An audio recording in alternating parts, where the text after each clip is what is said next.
Ladies and gentlemen, welcome to the Extraordinary Family Life Podcast. We're your hosts, Greg and Rachel Denning. Today we are responding to some great questions and comments that came in on a reel that Rachel shared about not participating in the institutions that are destroying family.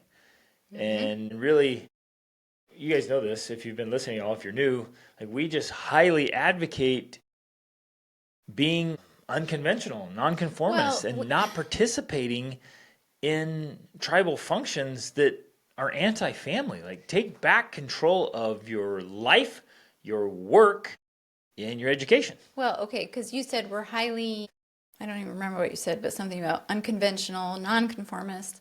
And I would say in some ways we're not, actually. I think in some ways we're very traditional. Ultimately, we are very family focused. We truly believe that the way to improve the world, the way to save the world, the way to be happy is found in individual development and then family development, right? Absolutely. So it starts with the individual and then it spreads out from there to the marriage relationship. You must have a long-term intimate relationship, and then it spreads out to the family. And I'm going to say this, if all humans focused on those things in that order, the world would be a better place. Like, hands down, that's just true. From everything I've studied, from psychology to history to sociology, like fill in the blank, that is the foundation of a healthy individuals and a healthy society. So at times, that priority does look like nonconformity. It does look like being unconventional, because ultimately our focus is on not just doing the things that you're supposed to do and following the formulas you're supposed to follow. Yeah, follow them if they work and lead to those end goals. But if they don't, you have to do something unconventional. You have to do something different so that you can get those primary goals, so you can achieve those primary goals. Right. And along the way, that may look like, to some people, it may look selfish. Well, okay, it's like, yes. Hey, what in the world? Who do you think you are? You're just going to abandon society? You're just going to abandon community because you want to be happy? That's really selfish. Well, let's get into the real, I guess, and then some of the comments. And because we thought that this was important and relevant to discuss on our Extraordinary Family Life podcast, because I think that it is, well, I know it is a key ingredient or a key foundational piece for creating an extraordinary family. Like, you have to be willing to take some of these unconventional steps, if it's right for your family, to create the higher level, more extraordinary family life that you're after. It is just a part of what has to be done, I think. 100%. I think right out the gates here, we'll just say, I wholeheartedly believe that that's actually better for community. Yeah. The world desperately needs individuals and families who are healthy and strong and solid and dependable and lit up, who are pursuing passion and doing work they love and doing it so well, instead of just robotic zombie, I'm checking the boxes and conforming for the good of society. I'm being responsible just to be responsible. Yeah, and that's crazy. Like, we would even recommend that people sacrifice their well-being, and I know, for the quote good of the community. Right. And I don't want this to be construed in the wrong way, because we're not promoting the idea of being selfish or being self-centered or not serving or not doing good in the world. That's not what we're saying. But what we are saying, what we do believe and what we do live by, is that when you focus on genuine, authentic self-improvement, that's actually how you become more capable of being a force for good in the world. Exactly. Like, you really you have more to offer. You don't have the ability to really be a good person in the world if you don't do that. And in fact, one of the main challenges you face with your coaching clients, I think, is people who, out of the best intentions, out of the goodness of their heart, they are, what we say, neglecting their families so that they can do good in the world. They're out serving other people at church or in the community or here or there or everywhere. Meanwhile, their family life is falling apart. Their marriage is struggling. Their kids don't listen, are Making depressed, horrible decisions. anxious, threatening suicide. Like, this is the stuff you deal with on a daily basis. And your message to them constantly is, forget all of that. Stop going out and trying to do good in the world. Come home and do good in your family. That's the type of selfishness we're talking about. Yep. Because when you do that, you as an individual and your family become stronger, better, more capable to then actually be a force for good in the world. Yep. That is the foundation of everything we live by and teach and believe. And our ability to do any good in the world, if we are doing any, is based off that. We started by focusing on ourselves. You focused on you, I focused on me, then we focused on our marriage, and then we focused on our children. That's where we started. And that's built a solid foundation that makes it possible for us to then be, and I'm using specifically this phrase, because it means a lot to us, a great force for good in the world. And we have the opportunity and privilege to honestly do good almost daily. Right. Like, we're engaged because we're philanthropists at heart. But it all started, and we've heard this many times over the years, is like when you pursue personal development and self-improvement, some people say, well, that's selfish. You're being selfish. You're spending more time on yourself. We've had people say that to us even recently. And I'm like, wait a minute. If I just am like, I'm just going to give all my time and effort and everything, I'm just give. And obviously you can't do that. It's impossible. And so it's like, but it's this idea we have, like, no, I need to spend my time with others. Like, what do you have to offer? Like, you have very little knowledge, very few skills. You hardly even understand humanity or yourself. You don't understand psychology. You don't understand the sexes. Like, you hardly, like, what are you offering? Yeah. There's not much of you. And so this, quote, selfish approach to work harder on yourself than you do on anything else enables you to then have something of real value to offer. And you can do more and more good exponentially by, like you were saying, focusing on yourself and on your family so that you're solid and dependable and capable to do good. Exactly. Okay, so I'm going to read the reel, and then we're going to read some of the comments that we received. It was essentially a voiceover that I just put a bunch of clips of our family. It was, I just found it on Instagram. I mean, it was just another trending audio, and I thought, sweet, I'm going to use this. So it starts by saying, I refuse to participate in the agenda to destroy the family unit. Yes. It's not normal for families to wake up each morning, rushing out the door. Sorry, I have to wait for it to go. Heading in separate directions, parents to work, kids to school. It's not normal for kids to spend the majority of their waking hours with strangers.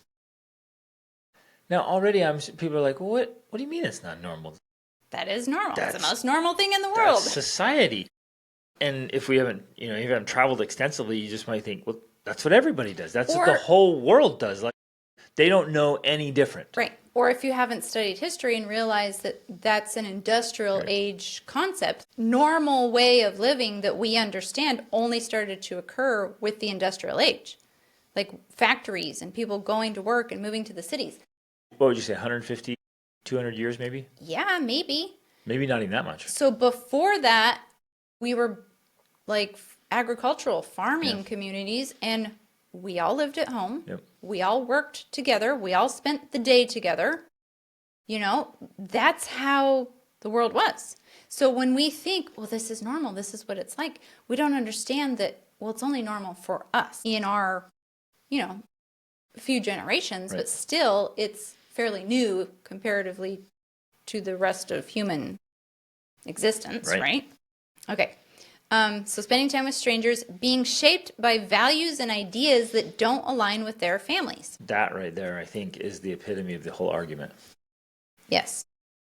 And there's a counter argument to that because, there is, of course, the necessity to be exposed to outside ideas, outside opinions, outside values. There's value in that. Yes, it's necessary because there is danger to that viewpoint.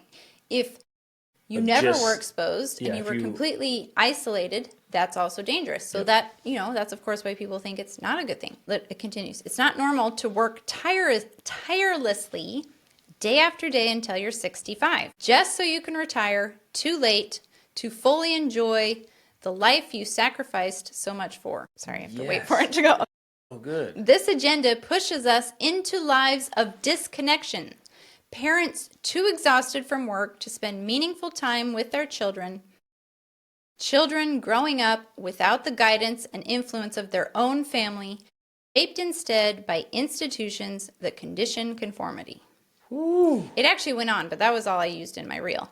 powerful. And it's doing well. Viral reel that's doing well with lots and lots of comments. And you have been responding to some of the comments on there. And I think Because sometimes on some of our reels, people are just mean. And Yeah, they get on they there like, really this are. is stupid. This is horrible. You guys are you idiots. guys, You're destroying society. child abuse, Yeah. your children should be taken away from you. You know, I mean, people can say Just ridiculous crazy stuff. things. And on those, I just delete them. I'm like, whatever. But then there are people who have legitimate concerns or questions or are sincerely wondering, well, wait, what about this? What about this counter viewpoint? And I love when they do that. Yeah, and that's awesome. That's a great thing. So I'm going to read, I think it's a thread that you had here. I'll start with the first one. But who builds the roads we drive on? Who becomes policemen? What about the nurse and her 12-hour shift? If we all just did remote work, then our society wouldn't work. And those are real important and honorable jobs.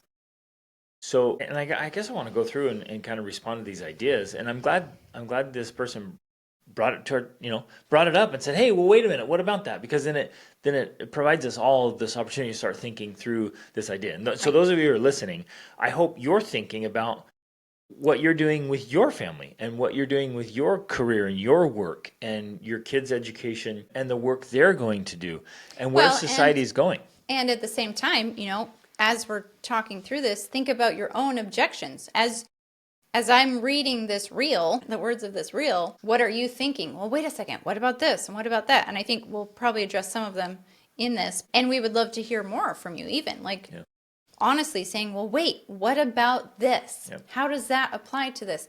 Because, Greg and I live by what this reel was talking about. Yep. We truly believe that. We truly have we've literally been intentional in designing our lives to live this way, because we did not start out that way. It's not like we were lucky and we're like, oh, this is great. You and I, we get to stay at home with our kids and homeschool them. That's awesome. No, we had to work really, really hard to make it our reality. And it is our reality now. If people are new and they don't know, my mom jokes. She's like, I don't know anyone that spends more time together than your family. Like, you're basically together 24/7, 365 days a year. And that's not 100% true, because we take trips and go away and stuff. But we spend every day, most all day long together, at least in the same space. And that's very unique. We work from home. Our kids do school from home. We work on projects together. Like, we spend lots and lots and lots and lots and lots of time together. And we love it. And we serve together and we adventure together. Exactly, right. We travel together. And so we do all of these things together. But it didn't just happen that way. We didn't just start out that way. You had a normal job. You went to work every day. I stayed home as soon as we adopted our first. And so we spent a lot of time apart originally, because that's what's normal, right? Like people are saying, that's the normal thing. And so we started out living a very normal life, and we only have the life we do now that also has included traveling to, for me, 60 countries with our kids. We had to make it happen. We had to work hard to make it happen, because it's not normal, right? That's the unconventional part. That's the nonconformist part. It's not normal. But we believe what this reel says, because firsthand experience, we know it's created a stronger, better, happier family unit than we would have otherwise. Absolutely. Right? Okay. So obviously people start wondering, well, like, okay, well, not everyone can just travel and not everyone can work online, which is part of the argument, right? You can't just all do virtual work, which is obviously true. Yeah. And I guess when we're sharing ideas, especially kind of unconventional ideas, we're really talking to a small group of people who are even willing to think differently, to live differently, to question things, and who are capable of or want to become capable. And I don't want this to sound rude or mean, but traveling extensively to dozens of countries and working with thousands and thousands of people, there are a lot of people that just aren't capable of much else, of doing different things, right? They've, for whatever reason, and there's lots of reasons, but for whatever reason, there's a lot of people that they're just going to live a very simple, Normal, structured life, and they need that. And that's okay. Yep, totally okay.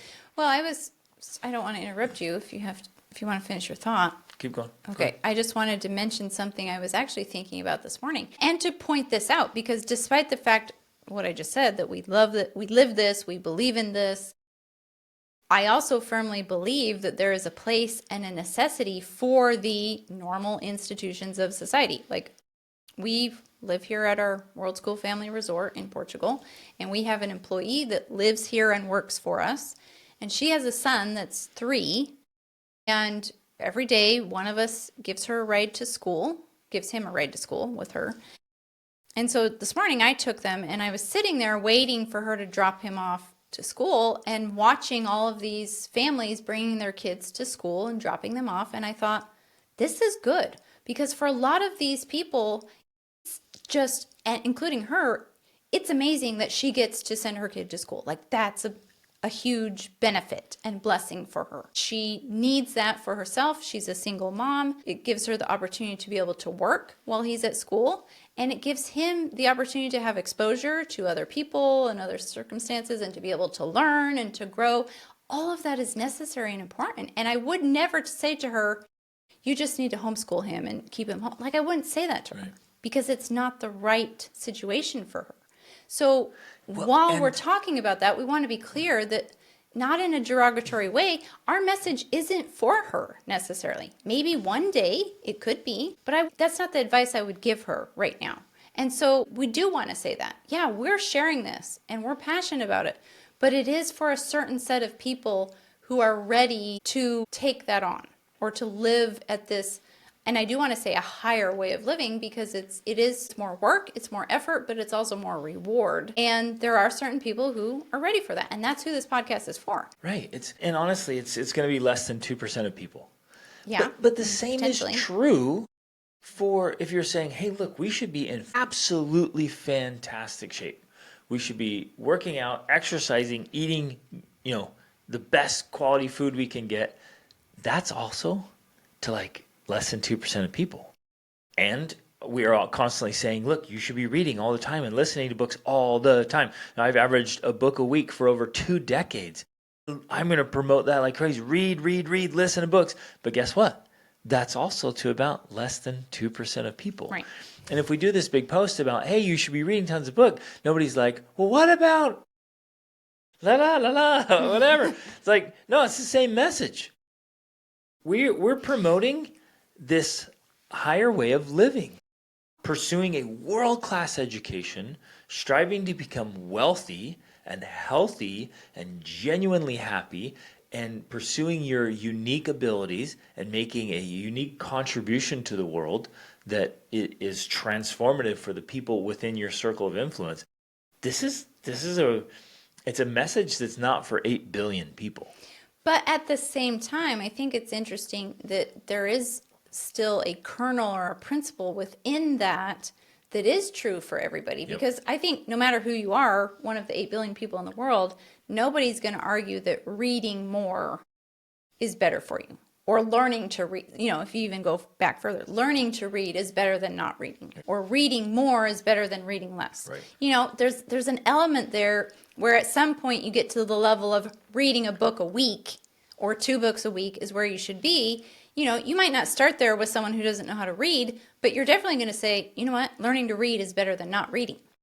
So there's levels there. And at some point you're like, okay, here's the higher level, read 2 books a week or read a book every day. I was listening to a book recently, and she said during the summertime, she's a teacher, she tries to read a book a day. Wow. And I'm like, wow, okay. So, there's all different levels there. I think the same is true with this idea, with this reel. It's like, okay, here's a higher level, but none of us are going to argue and say, well, spending more time together as a family is not good. I don't think anyone would make that argument. But there would be people. Maybe. But that's to me as silly as saying learning to read isn't good for you or something like, and you there's know. going to be people that say that too. Maybe. There's every type of people. There will be some, and they're going to argue to those sides. And I guess the invitation for all of this is like, think through this. Think through every aspect of your family life and what you're doing and why. And do you want to join the what we call the 1.7% club? They found out, 1.7% of people are actively engaged in making their lives better. That means 98.3% of people are just existing. And even right now, if whoever, I don't know, the government did or whatever, I mean, this is totally imaginary because it never happened, but even right now, they just said to everybody in the United States, said, okay, everybody stop, just stop. You can do what you want to do. You can choose your career, you can just do what you want. A percentage of people, which would be a lot, would gravitate to good things and do good things. The majority meaning what? Meaning they would pursue art and music, and they'd pick careers like, wait a minute, no, I genuinely do love nursing. I want to do this. Or being a policeman. I'm going to go do it. Or I've never met. I'm related to my brother, my cousins, other relatives, friends, or police officers. I've never met a police officer who actually loves it. A couple times they're like, yeah, it's cool, I got to do this, and then, and they have those moments like, yeah, I got to like wrestle this dude, I got to take down a bad guy, it's great, but they have some good days, but I don't know anyone who's like, yeah, wow, this is very fulfilling and good. In a way, then that argues to this lady's point, because if nobody was quote unquote forced or required to be policemen, then would we have policemen, and then would we live in a society that was completely dysfunctional and filled with crime because we didn't have anyone enforcing crime or being a judge or, like administrating in the government and all those types of things. That is kind of the point she's making here, is that if we all just worked from home and did what we wanted to do. As soon as you say if we all, then the argument's off, because not everyone's going to do it. Not everyone even can. And some people don't have children, and some people aren't married, and some people, so on and on and on. So immediately, and you and I have said this for a long time, from like very first got married, say, babe, let's never argue to extremes because it doesn't do us any good. So as soon as I say an idea and you're like, well, if everybody did that, you're like, well, your statement just becomes... So if we take this idea then and we say, well, then who are we actually talking to? Okay, we are talking to parents with children. And most likely, out of necessity, parents who are married with children, right? Because it's going to be a different scenario for single parents or whatnot. But still possible. But even within that, it would still only necessarily apply, potentially, to parents who are raising children during the child raising years. Before and after that, it would look different.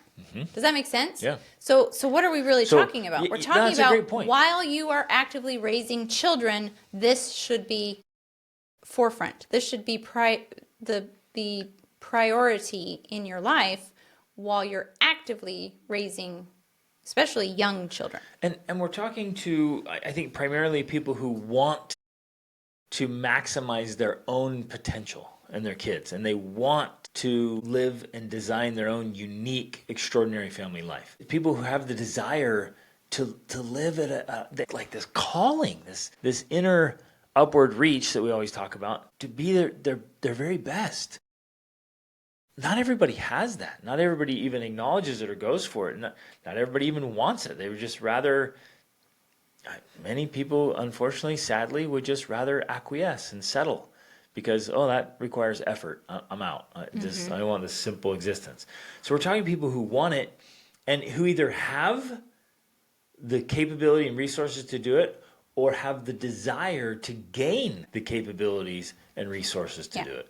And I hope those of you who are listening are in that group. I'm pretty confident you are. You are. Yeah, you're listening to this. But I guess the invitation today is we're inviting you to consider this, to really chew on it. Like, which camp are you in, basically? Well, and what are you going to do individually? Our bold declaration to everybody listening is, yes, 100% stop participating in any kind of institutional thing that is anti-family at all. Like, stop. Get away from that stuff and be deliberate about doing life on your terms. Now, as soon as I say that, it sounds selfish. But if you do life on your terms, and if this small group of people we're talking to truly decides to do life on their terms, they're actually going to be a greater asset to community and society. Right. A far greater asset than they would be otherwise. And depending on the person, again, because you coach people, and it's not like when you're coaching people, you're telling your clients, oh, hey, quit your job and become a life coach like me and work from home. Like, that's the best way to be happy. You've never told anyone that. Nope. And not a single one of my clients ever has. Exactly. What you are doing with them is working with their unique situation, their unique career, about how can you optimize this so that you can maximize time with spouse, time with family, and life fulfillment. That's a really great point because, and I always lead with questions. I'm like, what is it you truly want for your marriage, for your children, for your family legacy, and then we move beyond that for your clients or patients, for the community? How do you want to make a difference? And I always start with questions. And some have some clarity about what they want. Many don't. They haven't really given it enough thought. And so we spend some time working through that. It's like, what is it you really, truly want? And when we clear out all the distractions, everything, you get to this core is like, this is what I want. And then it almost immediately, they're like, but that seems impossible. Like, how's that even likely? What's the point? What's the point of sitting here dreaming about what I really want for my family? Because it just won't work. And then that's where I step in with my unique skill set of like, well, no, this is how we make it work. It's totally doable. Initially, it might seem like it won't work out. But like, no, there's absolutely a way to make that a reality. And so that's what we're doing. And that's kind of the invitation I'm making to you is like, what is it you truly want? Then let's figure out ways to make it happen. And if it's done well, like, gosh, I just have to just shout this from the rooftops here. If it's done well, it's not detrimental to community at all. In fact, it's the opposite. You're better, happier, healthier. Your children, your marriage, and your children, your family is better, happier, healthier. And you all now have this overflowing of strength and goodness to spread through community. It's better for the community if we're all happier, healthier, and doing work we love. Yes. And doing it really well because we love it. So in that framework, one level of this is, okay, you work from home, your children are homeschooled, you're together all the time, great.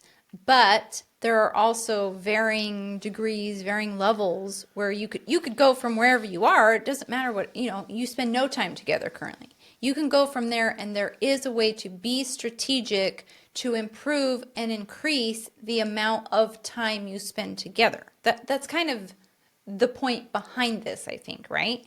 Where people who are listening are asking themselves, great, guys, you threw out this reel and it's talking about being together all the time, but that's not realistic. But we're saying what is realistic is you can raise, let's call it a thermostat. You can raise your thermostat. You can change the thermostat so that you can get a different outcome from what you currently have. Instead of, which too many people do, just acquiescing and saying, oh, well, it's not possible. This is normal. Like, oh, well, we should get to this other question where she says something like, I have to send my children to these institutions, or I have to. Well, she basically says that the way society functions is we're all forced to send our kids to institutions so that they learn how to function, which that whole idea just, okay, but you did point out for some people who literally have no other resources and would get no other education otherwise, then yes.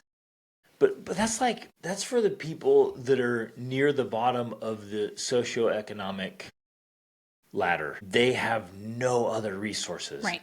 So that's what it's for. It's to prevent something much worse, which is total ignorance and absolute poverty, right? And as you move up that ladder, the natural inclination is to find different methods, different ways, different approaches, different resources. Like, that's just natural. There's so many now. Right. There's so many other great resources.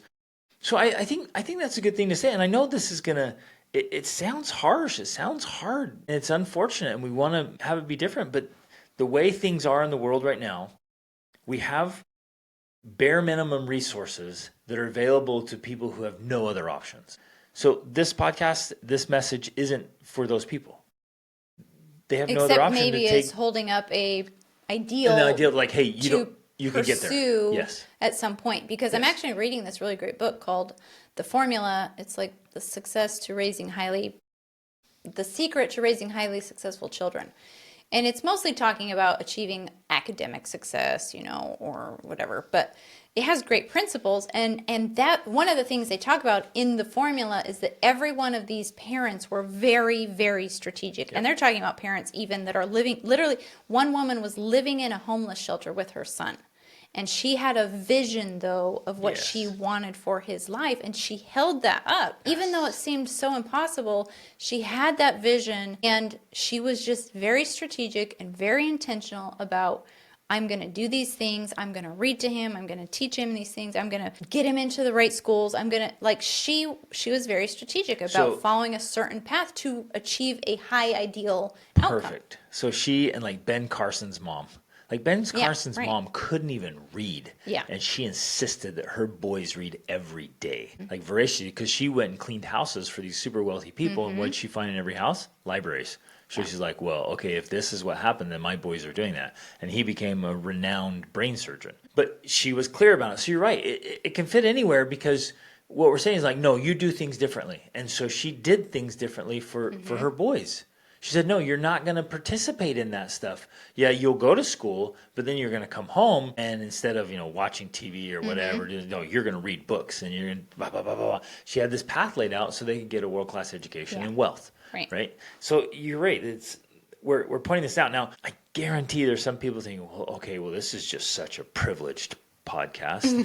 And because you and I happen to be white, it might just come across as, this is a white privileged podcast. And I think it's important to point out, like, that you and I both grew up in families that struggled financially. My family was on welfare. Like I remember we were too, food stamps as a kid. You and I were on welfare at a point. Yeah, we were absolutely broke, and we went through the school system. Then I went to college to get the degree. I was following the conveyor belt path, and we went along that. I was out on my own as a teen. Like we were broke and ignorant and didn't have any. I didn't know any of this stuff. But I started reading voraciously, and the more you read, the more you get education, the more you get exposure, the more you realize what's available. And then once you realize there's more available, my invitation to everybody listening is like, learn what's available and start choosing. Yes. Choose from the options instead of feeling like I have no option, I have to do this. Well, and this is a very important point here of choosing because, you might see this ideal and be like, there's no way I could homeschool my children and we could work from home. Like it's not even possible or even close to possible. But what you can do is make a choice that brings you a little bit closer to what that ideal represents. If it represents more time as a family, if it represents being more strategic in your family relationships or in your child's education, then that's what you do. You make a step that gets you one step closer to that ideal. And that's the point, really. So maybe you're in a situation right now, like, there's no way we could homeschool and travel the world. But you can become more strategic. And I guess what I'm saying is like, but maybe the desire's there. You're like, actually, I totally, if I could, I would. And if that thought is there, if that desire is there, that's fantastic. Because then you do what you're saying, Rachel, is you start taking steps in that direction. Right? If you're sitting here in a situation like, oh man, I would love to have a location independent income. I would love to do work that I love to do. I know there's probably a lot of people listening who don't like their work. They genuinely don't like what they do.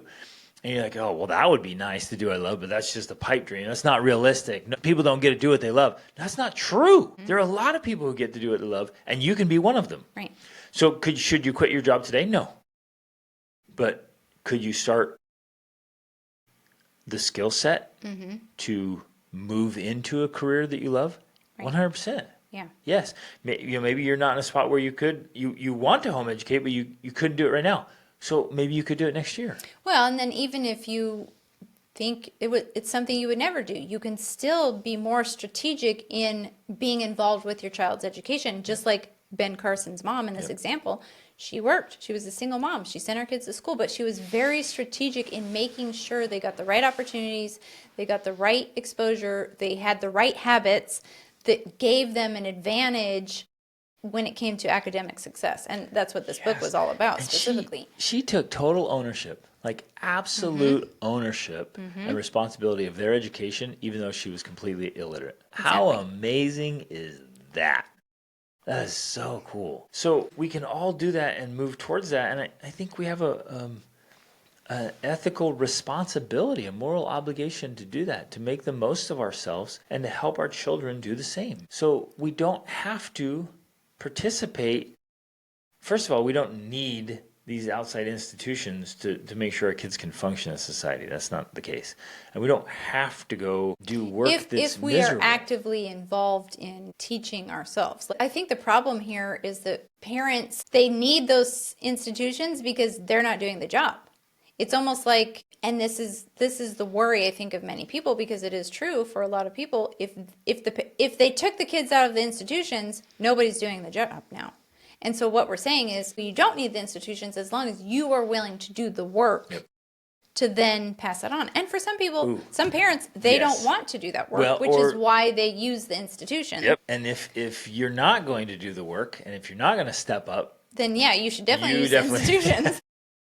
Because it's your safety net, but it's the bare minimum. I want to point that out again. It's the bare minimum. Right.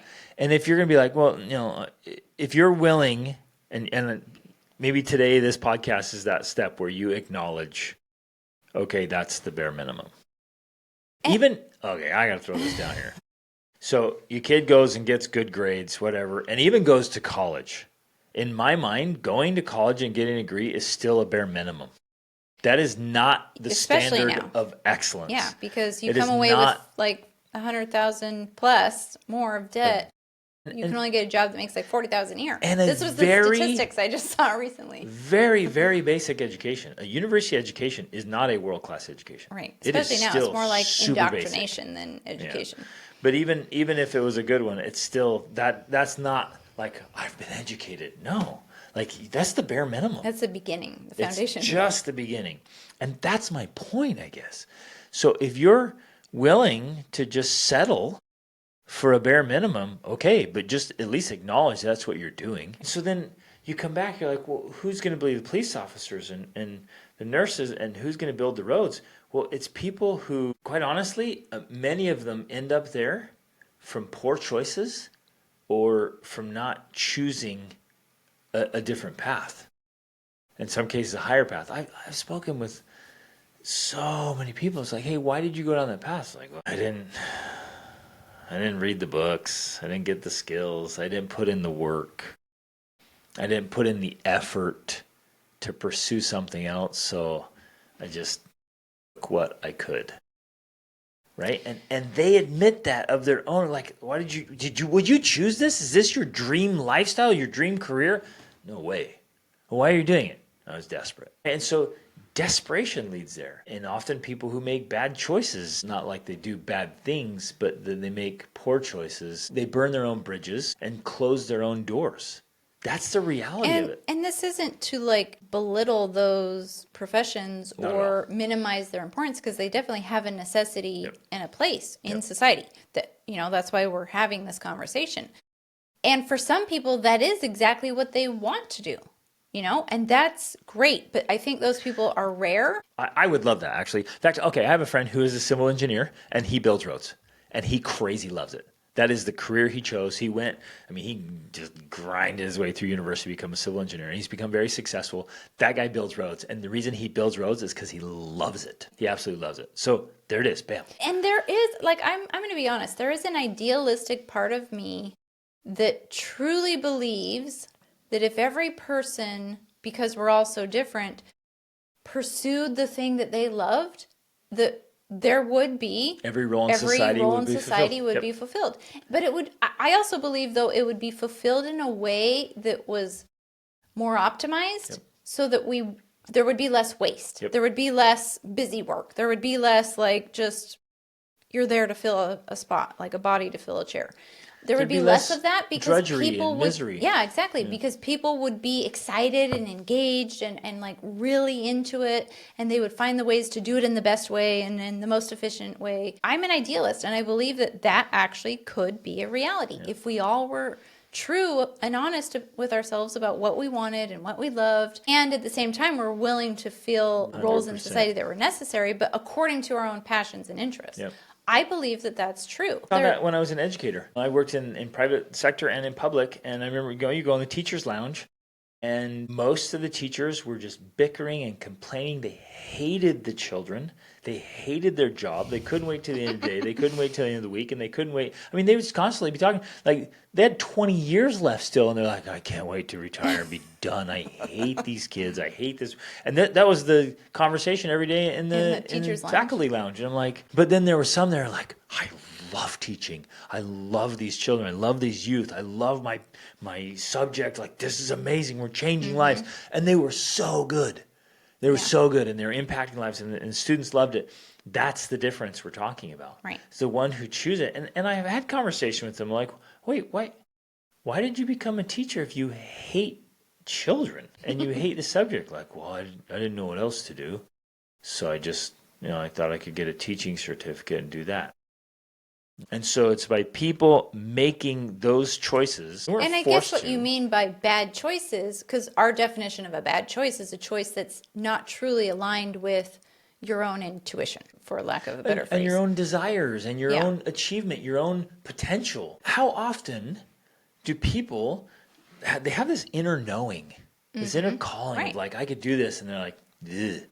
I'll just take this instead. And you're like, wait, did you choose that? Yeah, I'll choose this. I want this. Only because they didn't take the harder choice. They were afraid of the harder path, the harder road. And in some ways, this is kind of what this is about, because the words from this reel, and I don't even know where they came from. It's just some guy on Instagram. But they're true, and they also are more work.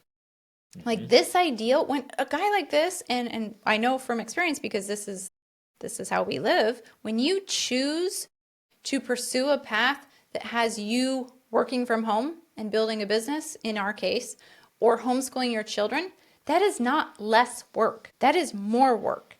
That is more effort. That is more responsibility. That is more that is required from you. Like, you have to grow and develop into a different, better person in order to even live that kind of life. So it's not the easy road. It's not the easy path.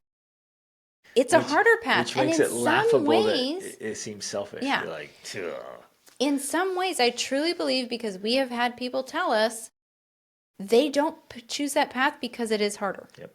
It's more work, and it's easier to just be comfortable and like send your kids to school, and then they come home and they do your homework, and you get to live your little life doing whatever it is you do. Even if you're going to your job that's, not that challenging, even though you don't really like it, that's an easier life. Even though people will say to us, well, I would really like this, but how? Well, the answer is it's more work. It's more responsibility that you have to be willing to take on and to develop yourself so that you're capable enough of taking that on and doing it well, rather than, because you're right, you're giving up the safety net.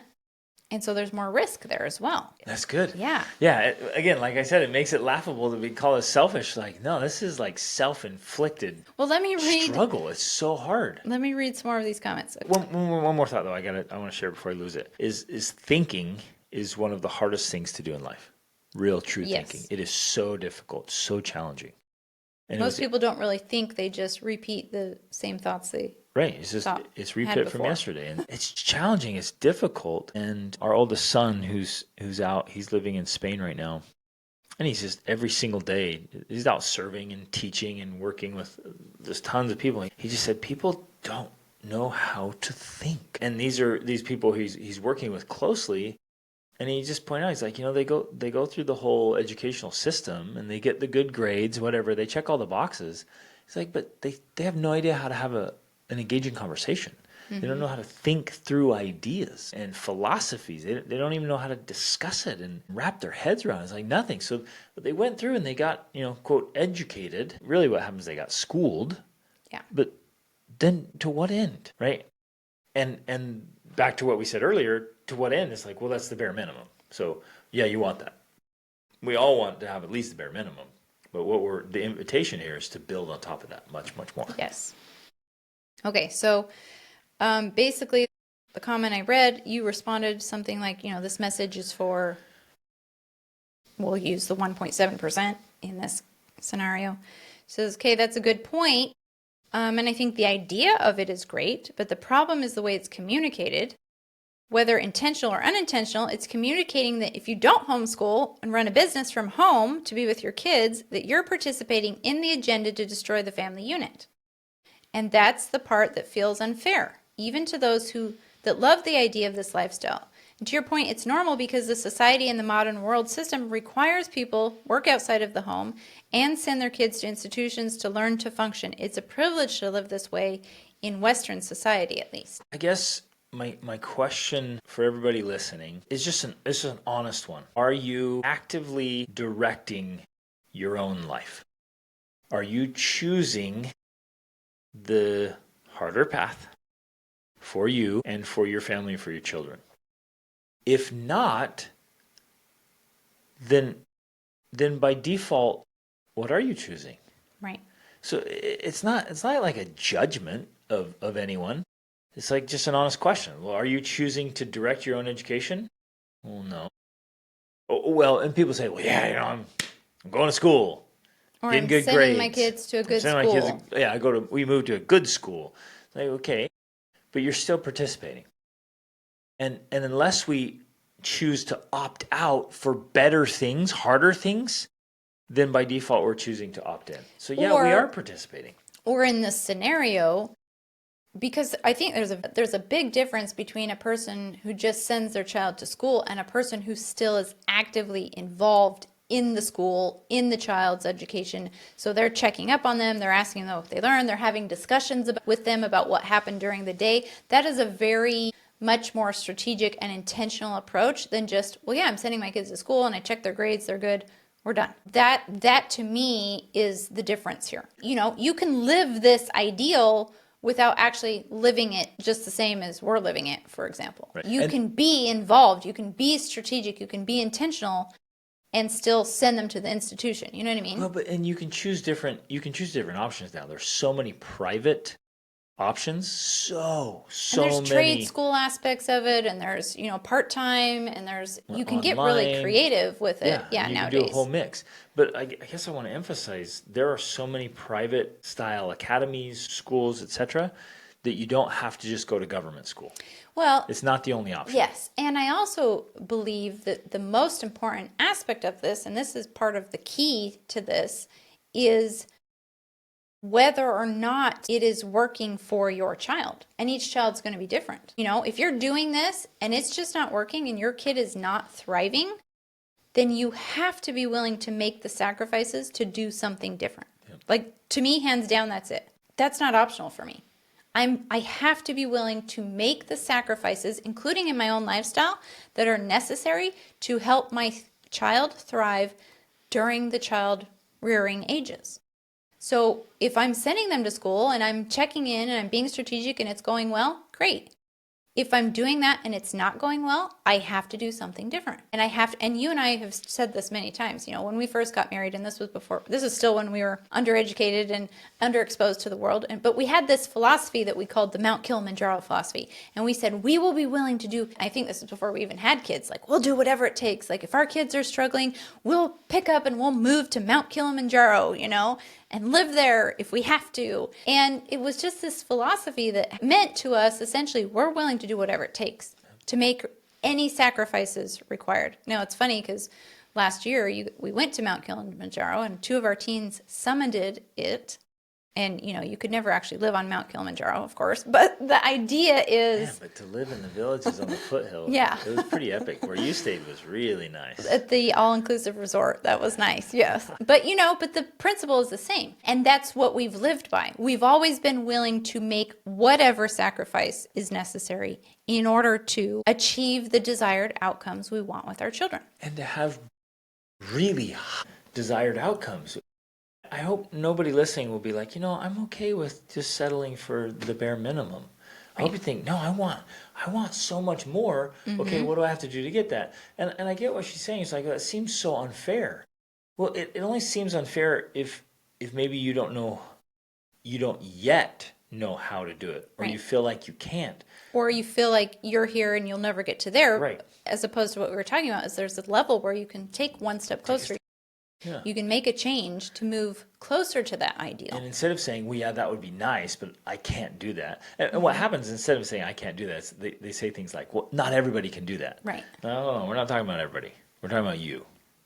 And if you're saying, I can't, my invitation is just ask, well, how could I? Right. How could I do things differently? How could I change the educational package arrangement for myself and my children? How could I earn money a different way? Or do a different work? Or how could I like transform my lifestyle? Yeah. It really makes me think of early on in our own journey, in our own life. And for people who have followed us a while, they'll know these stories. But, there were at least 2 or 3 different, let's say, forks in the road in our life where we made choices that on the outside looked crazy. They looked absurd. They looked irrational because, you were offered a high paying job earning $100,000 or more, which was not a month, a year or more, which was a lot for us back then. Or we were going to continue pursuing our own path that would bring us closer to the ideal that we had of working from home and traveling the world, right? We held that ideal out there. Like we just had this ideal. We want to be able to travel full time as a family. So we are going to pursue any path that gets us closer to that. And so when you got offered these jobs that were earning good money, we just looked at them and we said, that would be great, but it does not get us closer to this ideal. I don't know how we're getting to this ideal. We have no clue. But this job is definitely not going to get us there. And so we turned down the jobs and pursued something different, whether that was, in one case, it was a position living in India that we thought, okay, at least now we're living in another country like we want. In other cases, it was just working on our own business. And it was hard. That was a real sacrifice because instead of having financial security and having that regular paycheck and income, not even to mention when you originally quit your corporate job, we took a big risk. Like we were saying no to the steady paycheck and saying yes to the uncertainty of entrepreneurship. And it's been hard. Anyone who knows our story, it was very hard. It was very challenging. There was a lot of sacrifice and work. But it was worth it. That's the point. Like we made the sacrifices. It wasn't easy. You could have even said it wasn't fair. Like it wasn't fair that we didn't have that advantage. It wasn't fair that we didn't get to have a clear path laid out for us. We had to struggle and sweat and cry and bleed and want to die sometimes trying to scrape out some sort of existence in the world close to this ideal that we were pursuing. And it's only because we were willing to do that it's now our reality. That's the only reason.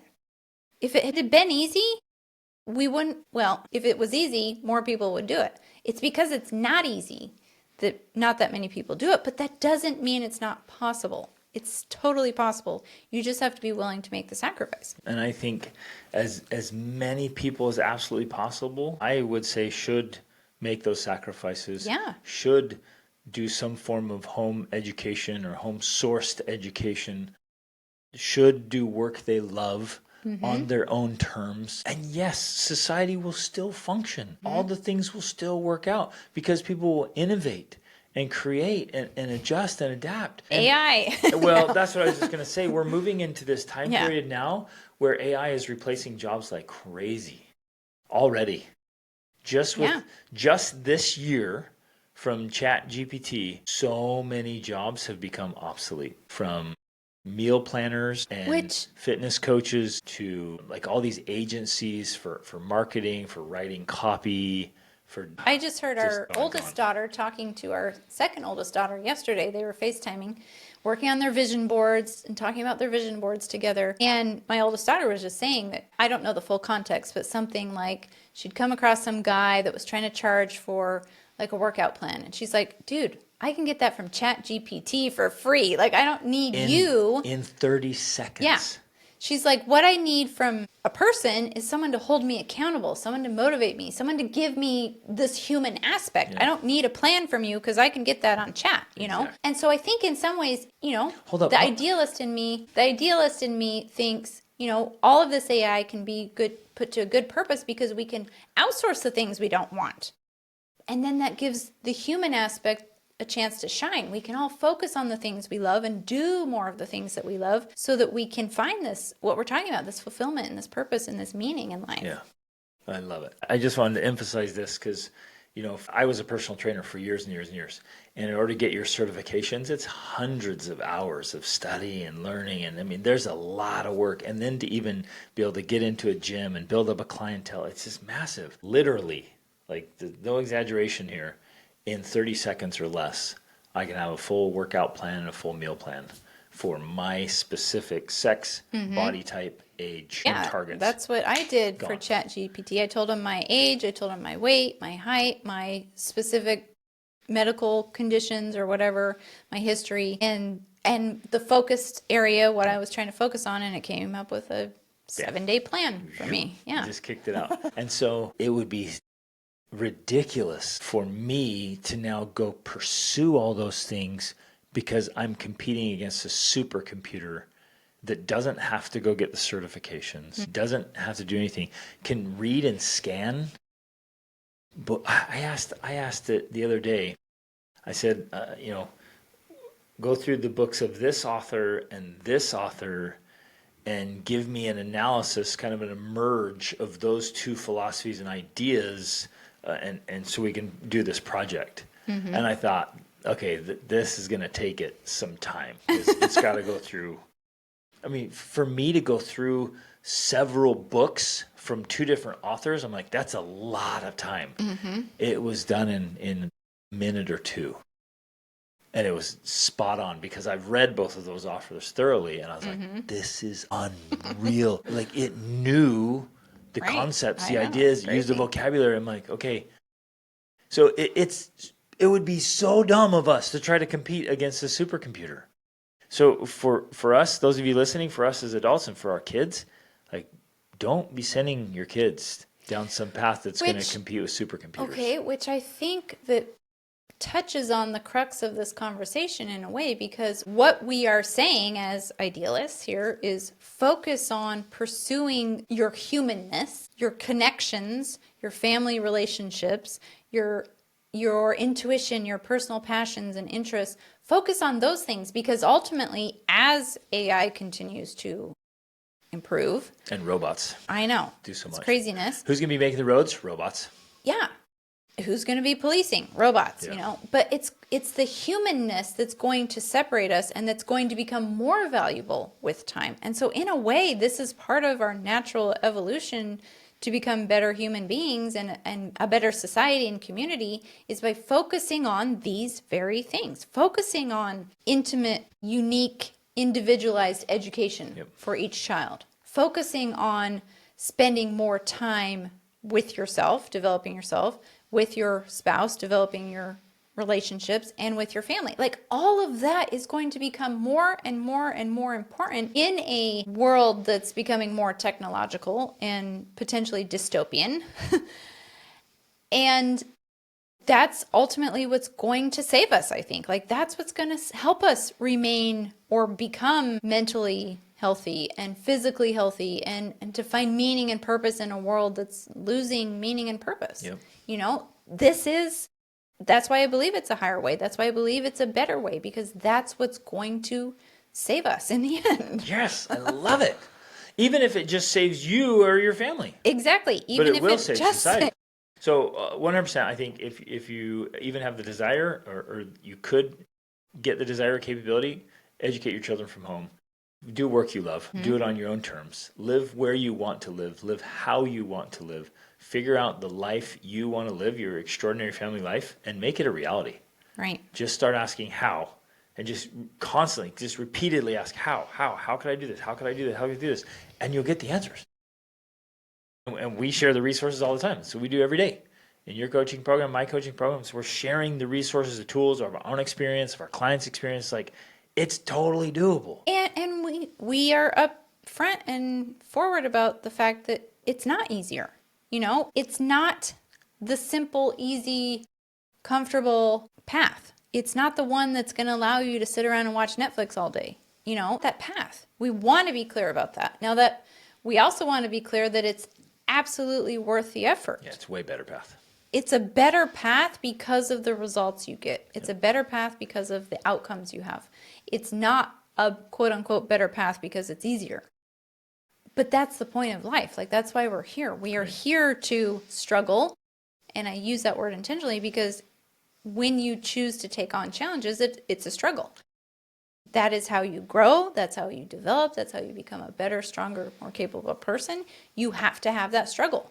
You can't peel the chick out of the egg, and hope it lives. It won't. You have to let it struggle to get out of that egg, and then it has the capability of life. It's the same for us. And so we have to know that we're choosing to take on challenge, we're choosing to face that struggle, but that is the point. And that is where the meaning and the purpose and fulfillment are found. And so it's worth it. It's worth all of that effort. Choose the challenging path, my friends. Exactly. And let us know how we can help. Okay, love you guys. Reach upward.